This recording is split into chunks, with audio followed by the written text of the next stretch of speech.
Joseph Chovanec, vous êtes donc écrivain et philosophe, spécialiste des religions et coutumes d'Asie centrale. Vous êtes aussi autiste Asperger. Comment vous définiriez cette forme d'autisme ? Ah, mais je crois que l'autisme fait partie de la biodiversité humaine. Tout comme on a la chance d'avoir des Chinois, des Japonais, eh bien, il y a aussi des gens autistes. Ce n'est pas cool, ça.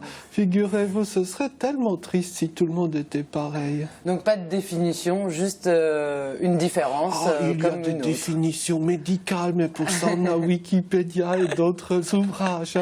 Je pense que le plus intéressant, c'est de rencontrer les gens. Et on apprend aussi comme cela par les rencontres. Et en autistant, on croise des drôles de personnages. L'autistan, c'est comme ça que vous aimez parler de l'autisme. Luna, vous êtes photographe et aussi donc autiste Asperger. Vous êtes à Brest tous les deux aujourd'hui à l'invitation de l'association Asperanza. Est-ce que vous vous voyez quand même comme des ambassadeurs pour évoquer l'autisme face au grand public? Vous parliez de rencontres. Est-ce que justement c'est important pour vous d'aller à la rencontre du grand public, Luna? Déjà, j'ai du mal à aller vers les gens, mais en fait, le fait de photographier, de dévoiler une certaine biographie en images, ça permet de belles rencontres, ça permet d'expliquer ce que je vis d'une certaine manière, et c'est important. On a l'impression d'entendre quand même souvent parler de l'autisme en France, mais est-ce que vous pensez que c'est encore un sujet trop mal connu, Joseph? Trop méconnu par les gens? On parle un peu plus de l'autisme qu'avant, c'est certain. Il y a 10 ou 15 ans, on n'en parlait presque pas. Mais ceci étant, on n'en parle pas toujours de façon exhaustive. Je veux dire qu'il y a toujours beaucoup d'aspects qu'on passe sous silence.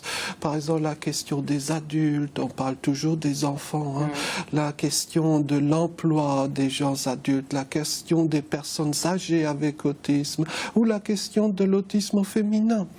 Très curieusement, on oublie toujours les femmes ou filles avec autisme. Et donc, il y a beaucoup de sujets qu'on oublie un peu au passage. Et cet effort de rattrapage masque un peu difficilement tant de décennies de retard accumulés et tant de situations dramatiques. L'autisme féminin, Luna, justement, vous rejoignez Joseph sur ce qu'il a dit? C'est pas évident, mais je pense que quand on parle d'autisme Asperger, on voit plutôt le cas des garçons et des hommes.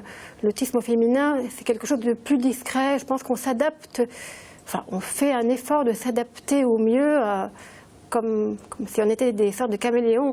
Mais ça ne veut pas dire qu'il peut aussi y avoir une souffrance derrière. Qui n'est pas assez montrée. Joseph, vous êtes un grand voyageur, car vous dites qu'on est tous autistes lorsqu'on se retrouve tout seul à l'étranger, c'est vrai ? Ah, mais je crois que si vous partez subitement dans un pays dont vous ignorez tout, par exemple le Japon à tout hasard, eh bien peut-être que l'appréhension que vous ressentirez dans une rue de Tokyo se rapproche du ressenti d'une personne autiste dans sa culture d'origine. Voyez-vous, il faudra apprendre les codes, acquérir des compétences sociales et ensuite les choses se passeront mieux. Alors, la journée de sensibilisation a pour but d'alarmer, entre autres, sur les problèmes de scolarité des jeunes autistes. Joseph, votre parcours témoigne de cette difficulté d'intégration dès l'école. Ça a été compliqué. Disons que cela témoigne avant tout du fait que l'école n'est hélas pas encore prête à accueillir tous les enfants, autistes ou pas, mais autistes en l'occurrence. Trop peu d'enfants autistes vont à l'école aujourd'hui. Et si un enfant est exclu de l'école, comment s'épanouira-t-il? Qu'est-ce qu'il apprendra?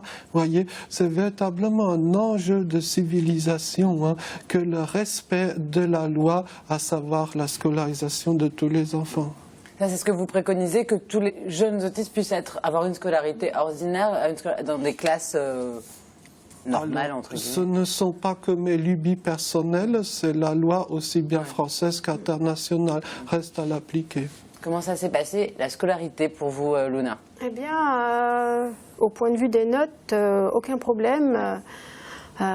J'apprenais pas forcément mes leçons, mais je savais. Mais par contre, socialement, ça a été un cauchemar, une mise à l'écart à bien des niveaux. Donc, À cette époque-là, je n'ai pas été encore diagnostiquée. Je l'ai été je devais avoir 35-36 ans. Donc assez tardivement, oui, finalement. Joseph, vous intervenez à Brest aujourd'hui sur le thème de l'accès à l'emploi. Vous l'évoquiez il y a un instant. Comment ça s'est passé pour vous, l'insertion professionnelle ? C'est très simple. Jusqu'à ce jour, je n'ai jamais réussi un entretien d'embauche. J'ai toujours raté tous mes entretiens d'embauche. Ceci étant, je suis le petit chanceux du club, à savoir qu'il y a toujours eu quelqu'un pour me proposer du boulot.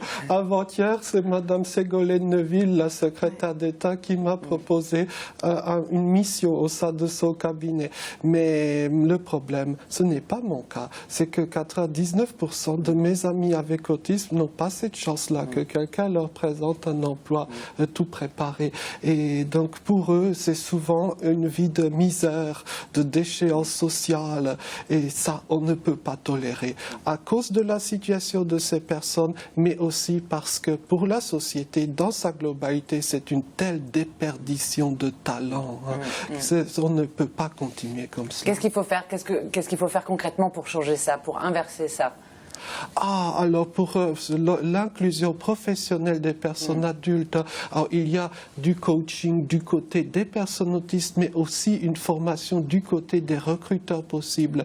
Dans beaucoup de pays du monde, les entreprises se battent pour arracher des collaborateurs autistes pour des raisons de succès économique, tout simplement. Vous voyez. Donc on rêve un peu de cette étape-là. En France, on est un peu en retard. Il y a encore beaucoup de travail à accomplir. Merci Joseph. Dernière question pour Luna. Vous êtes donc photographe. En quoi l'autisme influence peut-être votre travail ? Rend votre travail ici, justement, particulier ? La photographie fait partie de l'un de mes intérêts obsessionnels, comme l'était la cuisine auparavant. Donc, je suis attirée par tout ce qui est géométrique, tout ce qui est diagonal, tout ce qui permet un encadrement. Ouais.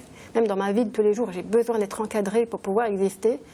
Mais avec la photographie, c'est une liberté.